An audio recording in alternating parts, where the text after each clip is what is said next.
الحمد لله رب العالمين والصلاة والسلام على أشرف المرسلين وخاتم النبيين والمبعوث رحمة للعالمين صلى الله عليه وسلم وعلى آله وصحبه أجمعين ومن تبعهم بإحسان إلى يوم الدين.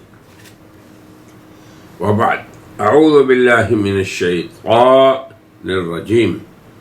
بسم الله الرحمن الرحيم. إن عدة الشهور عند الله 12 شهرا في كتاب الله يوم خلق السماوات والأرض منها 4 حرم. صدق اللہ العظیم. سامعین و ناظرین، آج کی اس مجلس میں ہم سال کے 12 مہینوں میں سے 4 حرمت والے مہینے، ان کے بارے میں آپ سے بات کریں گے. وہ کون سے ہیں؟ اللہ نے انہیں کب حرمت عطا کی، کب وہ مہینے اللہ کے ہاں حرمت والے مہینے ٹھہرائے، اور ان میں کیا کرنا چاہیے. جاہلیت کے دور میں ان کا کیا تصور تھا جاہلی لوگوں کے ہاں، اور پھر کس طرح وہ ان حرمت والے مہینوں میں کس طرح وہ ناجائز تصرف کر کے حرمت والے مہینوں میں تصرف کرتے تھے. ان سب امور کی طرف ہم اشارہ کریں گے. تو سب سے پہلے یہ کہ حرمت کسی زمانے کو دینا، جیسے یہ 4 مہینے، یا حرمت کسی مکان کو دینا، جیسے کہ میں آپ سے حرمت والے مکان مکہ مکرمہ سے مخاطب ہوں. اس کا جو ایریا حرمت والا ہے، اور جہاں پہ کوئی شخص یہاں کے شکار کو نہیں چھیڑ سکتا، یہاں کے درختوں کو نہیں کاٹ سکتا، حتیٰ کہ یہاں کی گھاس کو بھی نہیں کاٹ سکتا، تو حرمت والا مکان ہونا یہ بھی شارع کی مرضی ہے. اور حرمت والے مکان ہونا، مقام یا مکان، یہ دونوں اللہ کے کرنے سے ہوں گے، جنہیں ہم توقیفی کہتے ہیں. یعنی یہ ان شرعی امور میں سے ہیں جو شارع کی طرف سے متعین ہوں گے، بندوں کا اس میں کوئی دخل نہیں. تو سب سے پہلے بنیادی بات یہ ہے کہ ہم میں سے کوئی عالم ہو، جاہل ہو، عمل کرنے والا ہو، کمزور ہو، کوتا ہو، کسی شخص کو شریعت کے باب میں اختیار نہیں ناجائز تصرف کرنے کا. اسے بھی آپ سمجھ لیں گے کیسے ہوتا ہے. تو کسی جگہ کو حرمت دینا، دیگر جگہوں پہ، کسی زمانے کو حرمت بخشنا دیگر زمانوں پہ، کسی مہینے کو حرمت والا قرار دینا دیگر حرمت والے مہینوں پہ. تو یہ کس کا کام ہے؟ شارع الحکیم کا کام ہے. اللہ تعالی جل جلالہ، یہ اس کا اختیار ہے شرعی امور کی تعیین میں، شرعی امور کے مقرر کرنے میں. بندوں کا اس میں کوئی دخل نہیں. تو اب اللہ تعالیٰ نے تو اتنا فرمایا، ان عدت الشہور عند اللہ، کہ یقیناً حرمت والے مہینوں کی تعداد اللہ کے ہاں 12 میں سے 4 ہے. اب وہ 4 کون سے ہیں؟ کون بیان کرے گا؟ اللہ تعالیٰ اپنی شریعت کو اپنے بندوں میں سے انبیاء پہ نازل کرتے ہیں. تو ہمارے نبی جو پوری انسانیت کے نبی ہیں، ہمارے نبی جو پورے انسانوں کے نبی ہیں، تمام زمانوں اور مکانوں کے نبی ہیں، قیامت تک کے نبی ہیں۔ یہ ہے حضور کی ختم نبوت۔ یہ نہیں ہے کہ آپ کہیں کہ بھی بڑے افضل ہیں، تمام انبیاء سے افضل ہیں، اور پھر خود دین کی تشریح کا اور اس کا حلیہ بگاڑنے کا کام کرتے ہیں، جیسے مرزا غلام احمد قادیانی اور دیگر کذاب و دجالین نے اسلام اور اس دین کے ساتھ کرنے کی ناپاک اور ناکام سعی کی۔ یاد رکھیں، شریعت کے اندر شریعت سازی کا اختیار صرف اللہ تعالیٰ کو ہے، اور اسی شریعت کی پھر وضاحت اور ایضاح اور بیان کا اختیار محمد رسول اللہ صلی اللہ علیہ وسلم کو ہے۔ اب وہ 4 مہینے 12 مہینوں میں سے سب سے پہلے یہ سمجھیں کہ کب سے ہے یہ۔ اللہ فرماتے ہیں یوم خلق السماوات والارض، جس دن اللہ نے ان آسمانوں اور زمینوں کو پیدا فرما دیا، یعنی یہ پوری کائنات جو اللہ کے تشریع نظام سے جکڑی ہوئی ہے، مکلف ہے، پابند ہے۔ جب اللہ نے اس کو بنایا تو ساتھ ہی حرمت والے مہینوں کو بھی بنا دیا۔ تو گویا کہ یہ ان شرائع میں سے ہے جو صرف مسلمانوں یا امت محمدیہ کے ساتھ خاص نہیں، بلکہ آدم سے شروع ہو کے تمام انبیاء کی شریعتوں میں یہ بات رہی۔ یاد رکھیں آپ بھی، حرمت والے مہینوں کی حرمت۔ بدقسمتی ہے ہماری امت کی کہ ان کو پتہ ہی نہیں کہ سال کے 12 مہینے کون سے ہیں۔ افسوس، محرم، صفر، ربیع الاول، ربیع الثانی، جمادی الاولیٰ، جمادی الثانیہ، رجب، شعبان، رمضان، شوال، ذوالقعدہ، ذوالحجہ، یہ ہیں۔ یہ اس لیے ہم یاد رکھتے ہیں کہ ان کے اندر مختلف اوقات میں مختلف احکام ان سے تعلق رکھتے ہیں۔ رمضان میں کیا ہوتا ہے آپ سبھی کو پتہ ہے، حج ذوالحجہ کے مہینے میں کیا ہوتا ہے وہ بھی آپ جانتے ہیں۔ اب حرمت والے مہینے کون ہیں؟ جناب نبی کریم صلی اللہ علیہ وسلم نے اللہ کے بتانے سے حرمت والے مہینوں کا تعین فرمایا، یا قرآن کی اس آیت کی تفسیر فرمائی۔ تو جس نص قرآنی کی تفسیر خود محبت قرآن بتا دیں، اس کے علاوہ دیگر تفسیر مردود ہے۔ آیت خاتم النبیین کی تفسیر خود جناب محمد رسول اللہ نے فرمائی، انا خاتم النبیین لا نبی بعدی، میں آخری نبی ہوں، ایسا خاتم النبیین ہوں کہ جس کے بعد کوئی نبی نہیں۔ اب قادیانی حضرات یہ کہیں کہ کوئی بھی آیت حضور کے آخری نبی ہونے کی دلیل نہیں ہے، نص قطعی نہیں ہے، تو ان کی عقل کا کیا ہم علاج کر سکتے ہیں؟ حضور محبت قرآن خود فرما رہے ہیں، اللہ نے فرمایا کہ قرآن کا نزول یہ بھی ہمارا کام، اس کا بیان یہ سکھانا بھی ہمارا کام۔ تو اللہ نے حضور کو یہ سکھایا لا نبی بعدی۔ یاد رکھیں آپ بھی، خاتم النبیین کا معنی ہے لا نبی بعدی، جس کے بعد کوئی نبی نہیں۔ اب بتائیں قادیانی مربی مجھے کہ کوئی آیت نہیں ملی آپ کو، پھر باقی 20 آیات سے ہم استدلال کرتے۔ تم بہرحال جس نص قرآنی کو، قرآن کے جن الفاظ کو، قرآنی ٹیکسٹ کو جب پیغمبر اس کی تفسیر کر دیں تو باقی ہر تفسیر ناقابل قبول اور مردود ہے۔ اب حضور نے 4 مہینوں کی کیا تفسیر فرمائی؟ کہا کہ ایک شہر رجب ہے، آپ سبھی جانتے ہیں رجب کون سا مہینہ؟ جس کے بعد شعبان آتا ہے، پھر رمضان آتا ہے، یہ ہے رجب۔ اس کے بعد فرمایا کہ پھر 2 یا 3 مسلسل مہینے آتے ہیں، یعنی سال کے اندر 2 مہینے کون سے؟ ذوالقعدہ، ذوالحجہ، پھر سال ختم ہو جاتا ہے، پھر آگے مسلسل اس کے ساتھ محرم ہے۔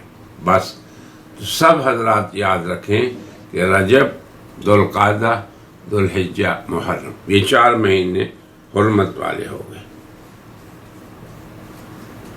جن میں زمانہ جاہلیت میں بھی ان کی حرمت تھی۔ کیا تھی؟ کہ قتل، قتال بالکل حرام۔ یسألونک عن الشہر الحرام، آپ سے حرمت والے مہینوں کا لوگ پوچھتے ہیں، یا رسول اللہ قل قتال فیہ کبیر، تو ان میں قتال کرنا بہت بڑا جرم ہے۔ اب ریگستان کے عرب بدو جہاں کچھ نہیں ہوتا، لوٹ مار پہ ہی گزارا کرتے تھے، وہ بھی یاد رکھیں حرمت والے مہینوں میں اس نافرمانی سے باز رہتے۔ تو حرمت والے مہینوں میں دنیا اسلام نہیں، اس عالم موجود پر جہاں بھی مسلمان رہتے ہیں وہاں پہ چاند چڑھتا ہے، سورج بھی طلوع ہوتا ہے۔ جہاں پہ رجب کا مہینہ آئے گا تو یہ حرمت والا مسئلہ شروع ہو جائے گا۔ تو جو معصیت آپ کرتے ہیں، مثلا نماز نہیں پڑھتے آپ، مثلا آپ سود خوری کرتے ہیں، مثلا آپ کسی پہ زیادتی کرتے ہیں، کسی کا حق کھاتے ہیں، لوگوں سے اخلاق سے پیش نہیں آتے ہیں، تو آپ کو خوب اہتمام کرنا ہے کہ اب ہم رجب کے مہینے میں آ گئے، ہمیں ان تمام معاصی سے توبہ کرنی چاہیے۔ یعنی افسوس کی بات یہ ہے کہ حرمت والا مہینہ ساری دنیا میں داخل ہوتا ہے، چاند پوری دنیا میں نکلتا ہے، تو کیا فرق پڑتا ہے امتیوں کے اعمال میں، کردار میں، سیرت میں؟ یہ ہے جو تصور ہم میں پیدا کرنا چاہیے محنت سے حرمت والے مہینوں کا۔ اب عرب لحاظ تو کرتے تھے 4 مہینے، 4 مہینے نہیں برائی کرنی، نہیں مارنا مرانا، نہیں لوٹ مار کرنی، یہ خون خرابہ نہیں کرنا، غارت گری نہیں کرنی، بد چلنی نہیں کرنی۔ یہ عربوں کی بات ہے جو جاہلیت کے اندر زندگی گزار رہے تھے، یا وہ کفار اور مشرکین جن کا کوئی دین ہی نہیں تھا، کوئی آسمانی کتاب ہی نہیں تھی، وہ بھی ان مہینوں کی پاسداری کرتے تھے۔ اے امت مسلمہ، اے نوجوانان امت محمدیہ، اے امت محمدیہ کے مردوں اور عورتوں، کیا تمہیں تنبیہ ہوتی ہے کوئی کہ ہم حرمت والے مہینے میں داخل ہو گئے ہیں؟ ہاں، ایک کام ہم ضرور کرتے ہیں کہ ان حرمت والے مہینوں میں ہم نے اپنی بدعتیں ایجاد کر رکھی ہیں، کہیں کنڈے ہو رہے ہیں، کہیں ڈنڈے ہو رہے ہیں، کہیں اور کچھ ہو رہا ہے۔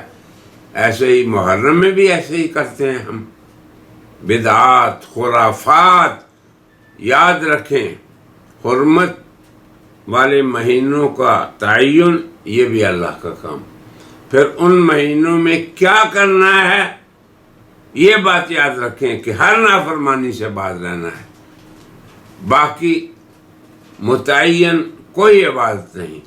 ہاں، طاعات میں کثرت کریں، نماز میں زیادتی کر دیں، روزے میں زیادتی کر دیں، صدقہ اور خیرات زیادتی کر دیں، غریب اور محتاج اور محروموں کی مدد اس میں زیادتی کر دیں۔ یعنی کون سا وہ شریعت کا اچھا کام ہے جس کا ہمیں علم نہ ہو، اور کون سا برا کام ہے جس کا ہمیں علم نہ ہو۔ ہر انسان اپنے اوپر حاکم ہے اور نگہبان ہے اور نگران ہے، بس اس احساس کو پیدا کرنا، یہی حرمت والے مہینوں کا سب سے پہلا درس ہے ہمارے لیے۔ اب دیکھیں جاہلیت والے لوگ کیا کرتے تھے کہ وہ کہتے تھے جی ٹھیک ہے 4 مہینوں میں ہم نے نہیں نہ کرنا، تو ہمیں اب ضرورت ہے کھانے پینے کی، مال جمع کرنے کی، قافلوں کو لوٹنے کی، یا اپنے دشمنوں سے بدلہ لینے کی، تو ہم یہ کرتے ہیں کہ اس سال رجب کو ہم اپنے یہ کام کر لیتے ہیں رجب میں، پھر شعبان یا رمضان کو ہم رجب سے بدل دیں گے۔ یہ وہ کرتے تھے۔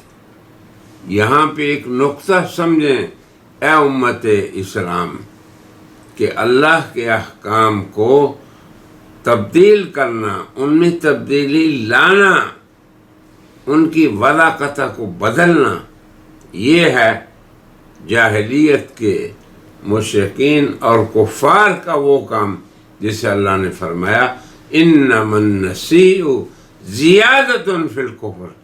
اللہ کے احکام میں یہ جو تم تبدیلی کر رہے ہو، آگے پیچھے کر رہے ہو، تاخیر کر رہے ہو، تقدیم کر رہے ہو، یہ کفر میں اور زیادہ زیادتی ہے۔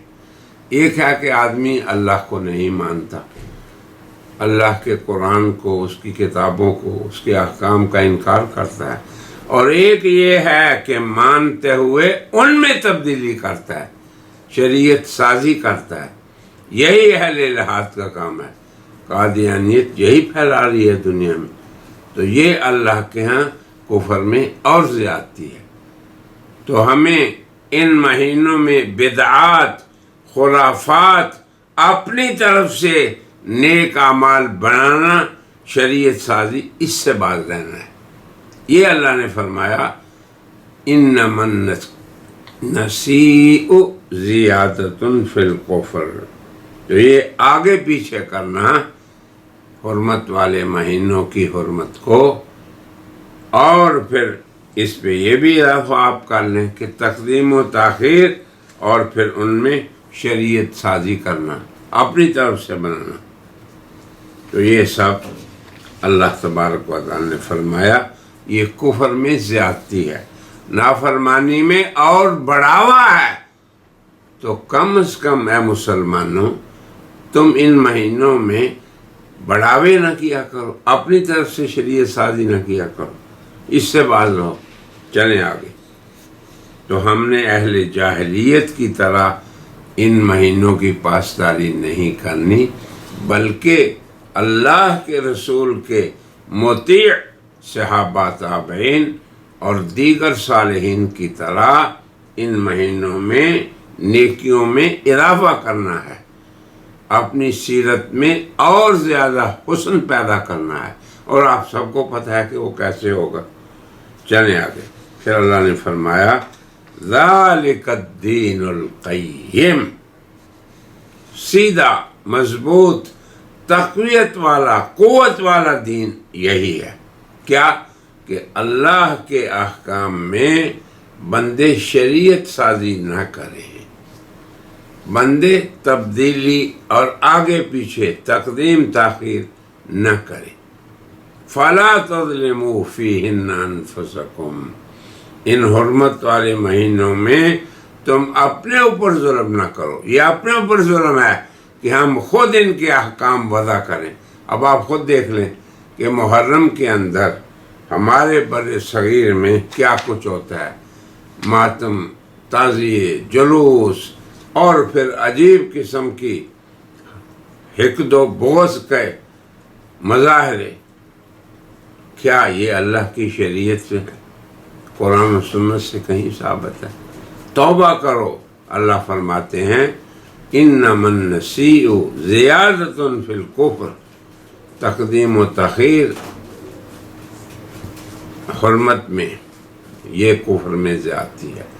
آگے فرمایا فَلَا تَظْلِمُوا فِيهِنَّ أَنفُسَكُمْ، تو ان مہینوں میں تم ظلم نہ کرو اپنے اوپر۔ حضرت نبی کریم صلی اللہ علیہ وسلم کی عادت شریفہ یہ تھی، سنیں، اسی مہینے میں اللہم بارک لنا فی رجب، آپ اللہ سے دعا کرتے ہیں، ہم بھی دعا کریں، اللہ کی برکت کو تلاش کریں کہ اللہ ہمیں اس مہینے رجب میں برکت کیا ہے کہ نیکی میں اضافہ کرنا، یہ برکت ہے۔ جو شخص 10 نفل پڑھتا ہے 20 پڑھے، جو 10 روپے یا ریال خرچ کرتا ہے وہ 20 خرچ کرے، جو احسان کرتا ہے کسی پہ اس میں اضافہ کر دے۔ یہ ہے جو اللہ تعالیٰ چاہتے ہیں اور برکت ہے، اور اللہ سے توفیق مانگے۔ اسی لیے جناب رسول اللہ خود اللہ کی طرف متوجہ ہو کر اس سے توفیق مانگتے، فرماتے اے اللہ رجب اور شعبان میں ہمارے اندر برکت دے دے۔ رجب کے اندر ہی دیکھو رمضان کی تیاری کی بھی بات ہو رہی ہے، وَبَلِّغْنَا رمضان، اور ہمیں رمضان تک پہنچا دے۔ دیکھو یہ پیغمبرانہ سوچ ہے، فکر ہے، اور روشن ضمیری اور عقل کے اندر اس کی ثقافت، اس کی ثقافت، یہ ہے نظر۔ اسی طرح آدمی دیکھیں، اللہ تبارک و تعالیٰ جو ہادی ہیں اور اپنے بندوں کے پیدا کرنے والے اور شارع ہیں، اللہ نے انسانوں کی 2 قسمیں بتائی ہیں ہر دور میں، صرف ہماری امت میں نہیں، پہلی امتوں میں بھی۔ ایک انسانوں کی قسم یہ ہے وَأَمَّا مَنْ طَغَى وَآثَرَ الْحَيَاةَ الدُّنْيَا، جس کی نظر اتنی بند ہے، اتنی ظلمت والی ہے کہ وہ آخرت تک پہنچتی نہیں۔ یہ ہے روشن عقل، بیدار عقل، منور قلب، کہ یہاں بیٹھ کے وہ آخرت کو دیکھتا ہے۔ تو ایک فریق وہ ہے جو یہاں بیٹھ کے یہیں کا ہو گیا، وَآثَرَ الْحَيَاةَ الدُّنْيَا، اس نے دنیاوی زندگی کو ترجیح دی، اسی کو قابل اعتناء سمجھا، اسی کے لیے ساری جدوجہد کی۔ ایک فریق یہ ہے انسانوں کا۔ اور دوسرا فریق جس شخص نے کیا کیا، جس نے اللہ کی رضا کو تلاش کیا اور آخرت کی زندگی کو ترجیح دی۔ من خاف مقام ربہ ونہى النفس عن الہوى، اور اپنے نفس کو خواہشات سے روکا، پیغمبر کی اطاعت کے تابع بنایا، شریعت کا متبع بنایا، اور یہ ہر دور میں ہوئے ہیں۔ ایک فریق کا تو ہم نے ذکر کیا جس کی آنکھیں چوندے آ گئیں، آخرت کو نہیں دیکھ سکا، اس کی فکر دنیا میں ہی بند ہو گئی، اس کا غم اور ہم صرف اس زندگی کے لیے تھا، حالانکہ اللہ کے رسول نے یہ سکھایا تھا اللہم لا تجعل الدنیا اکبر ہمنا، یا اللہ دنیا کو ہمارا ہم نہ بنا دینا، ولا مبلغ علمنا، ہمارے سارا علم اسی پہ صرف ہو جائے، ایسا نہ ہمیں کرنا۔ یہ فکر ہمارے اندر بھی ہے اور پہلی امتوں میں بھی ہے۔ تو اللہ نے فرمایا کہ جس شخص نے یہ فکر رکھی اس کا ٹھکانہ جہنم ہے۔ مگر دوسرا فریق کیا ہے؟ جس نے آخرت کی زندگی کو دنیا پر ترجیح دی۔ ایک تو یہ ہے نا فریق تؤثرون الحیات الدنیا، تم دنیا کو ترجیح دیتے ہو، اس کے لیے تہ بتہ کوششیں کر رہے ہو اور اس کے لیے جمع کر رہے ہو۔ تؤثرون الحیات الدنیا، تمہاری ساری جدوجہد دنیا کے لیے ہے۔ اور دوسرا فریق کیا ہے؟ جس نے تزکیہ اختیار کیا، تقوی اختیار کیا، وَسَيُجَنَّبُهَا الْأَتْقَى الَّذِي يُؤْتِي مَالَهُ يَتَزَكَّى، جو اپنا تزکیہ، اپنی صفائی اور پھر آخرت کے لیے کوشش کرتا رہا، اور اس کی نظر یہاں بیٹھ کے آخرت پر پڑتی رہی، وہ اس جہنم سے بچا رہے گا۔ جس نے اپنے لیے جہنم کو خریدا، اور دوسرا وہ افلح من تزکا، جس نے اپنا تزکیہ کیا، اپنے آپ کو پابند کیا اللہ کے احکام کا، وذکر اسم ربہ فصلی، اللہ کا نام بلند کیا، ذکر کیا، پھر اللہ کے لیے نماز قائم کی۔ یہ دو فریق ہیں، اور یہ دو فریق ہر دور میں رہے، اور ہر دور میں ہر فریق کو اس کے انجام اللہ نے بتایا، جیسے قرآن میں ہے ان ھذا لفی الصحف الاولی، پہلے صحیفے، پہلی کتابیں، تورات، انجیل، زبور، ابراہیم اور موسیٰ کے صحیفوں میں بھی یہ چیزیں تھیں۔ کیوں کہ اللہ تعالیٰ کی ذات گرامی وہ ایک معبود ہے تمام انسانوں کا، وہ ایک شارع ہے تمام امتوں کا۔ تو یہ مسئلہ کہ دنیا میں رہ کے آخرت کے لیے فکر کرنی ہے، یہ حکم شرعی تمام امتوں میں برابر رہا۔ اسی لیے فرمایا صحف ابراہیم و موسیٰ، ان کے اندر بھی اللہ کا یہ حکم تھا۔ تو اب حضرات گرامی قدر، امت مسلمہ کے مردوں اور عورتوں اور اللہ تبارک و تعالیٰ کے بندوں، اشہر حرم، اسی سے اپنے آپ کو موڑ لو، اپنے رخ کو متوجہ کر لو آخرت کی طرف۔ اللہ فرماتے ہیں کہ ہم کیا کریں گے؟ دیکھیں، سب سے پہلے اللہ کی مدد کیا ہوگی؟ فرمایا ان سعیکم لشتی، ایک فریق کی سعی، کوشش دنیا کے لیے ہے، دوسرے فریق کی سعی آخرت کے لیے ہے۔ تو پھر اللہ کیا کرتے ہیں کہ جس فریق کو اللہ پسند فرماتے ہیں فَسَنُيَسِّرُهُ لِلْيُسْرَىٰ، اس کو آسانی کے لیے آسان اس کے لیے کر دیتے ہیں۔ یہ ہے اللہ کی توفیق اہل حق کے لیے۔ توبہ کریں ہم، اور ان اشہر حرم سے ہی آغاز کر دیں اپنی اصلاح کا۔ اور دوسرا فریق کون سا ہے؟ جس نے آخرت کو چھوڑ کر دنیا کو ترجیح دی، تو پھر اللہ اسے بھی مشکل ہی راستوں میں لگا دیتے ہیں، فَسَنُيَسِّرُهُ لِلْعُسْرَىٰ۔ اور یہ وہ فریق ہے جس نے صرف دنیا کی فکر کی، آخرت کی نہیں کی۔ تو اشہر حرم ہمارے لیے تنبیہ کی گھنٹی ہیں، بدلنے کا ایک نقطہ ہے، اور سفر کا جو آخرت کے لیے، صالحیت کے لیے، اللہ کی رضا کے لیے اس کا آغاز ہے، یہ نقطہ آغاز ہے۔ حضرت ابن عباس کا قول یہ ہے کہ اللہ نے 4 اشہر حرم کو حرمت دی، فضیلت دی، عظمت دی، اور ان کے اندر برائی کو بھی اللہ نے بڑا کر دیا۔ جس طرح مکہ مکرمہ کے بارے میں یہ ہے وَمَن يُرِدْ فِيهِ بِإِلْحَادٍ، کہ جو الحاد اور بے دینی کا ارادہ بھی کرے گا اللہ اسے پکڑ کریں گے۔ تو اشہر حرم میں اللہ کی نافرمانی، انہوں نے فرمایا وَجَعَلَ الذَّنبَ فِيهِنَّ أَعْظَمَ، کہ ان میں اللہ کی نافرمانی اور گناہ بڑھ جاتا ہے، بڑا ہو جاتا ہے۔ تو میرے پیارے حضرات، آپ احتیاط کریں اور ابھی سے آغاز کر لیں۔